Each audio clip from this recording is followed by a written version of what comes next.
আসসালামু আলাইকুম। কই যে হার পুকুর আপনার সাথে একটা আমি ব্লগ শেয়ার করতে চলে এলাম। হার শ্বশুর বাড়ি আজকে চলে এসেছি আমি। তারপরে যে স্যার নন কইলে যে আমি একটু বিরিয়ানি খাবো আপনার হাতের, তা এই তো ননদের কথা কি আর ফেলা যায়, তাই আমি চলে এসেছি শাশুড়ির রান্নাঘরে। এই যে রান্না করে আমি বিরিয়ানি করছি। আগে মশলা দিয়ে কষে দিলাম, এই যে টক দই তো আর এদিকে পাবো না, তাই একটু দুধ দিয়ে লেবুটাকে দিয়ে করে নিন টক দই দিয়ে। এই যে একটু আমি এটাকে নাড়াচাড়া করে ভালো করে একটু সিদ্ধ করে নিব। তারপরে এখানে চালটাকে এই যে একটু ভেজে নিচ্ছি। এই যে একসাথে মিক্সড করে এই যে রাইস কুকারে দিয়ে দিয়েছিলাম।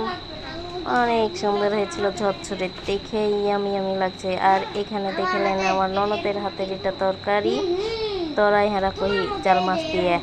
আর এখানে টাটকা টাটকা নদীর মাছ, কি যে স্বাদ জি নদীর মাছ, মাশাল্লাহ মাশাল্লাহ।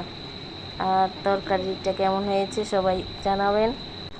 আর এখানে আমি এই যে এই পুঁটি মাছগুলাকে একটু করে করে ভাইজে নিচ্ছি। এটা নন খাবে আমার হাতের তার লেগে আমি চলে এনো। এই যে দেখালাম এত করে করে ভাইজাছ। আর এই যে আমি একেবারে বাইরে চুলাতে রাঁধছি, এটা মাটির চুলাতে। আর হারা চাঁপাইনবাবগঞ্জের মানুষ মাটির চুলাকে রাখা করে থাকি। এখানে নেহেরি রাঁধছুনো, যদিও সব কিছু মশলা টশলা আমার ননদ দিয়ে দিয়েছিল। আর আমি খালি এই যে দেখো একটু কষে টেসে পানি দিয়ে এই সিদ্ধ করছিল।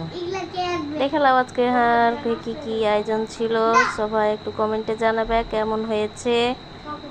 তো রান্না শেষ, এখন পাকাম পাকাম করে খাবো। আর তোমাকে যদি জিলালাই ভক করে চলে আসবে আর ঠিকানাতে।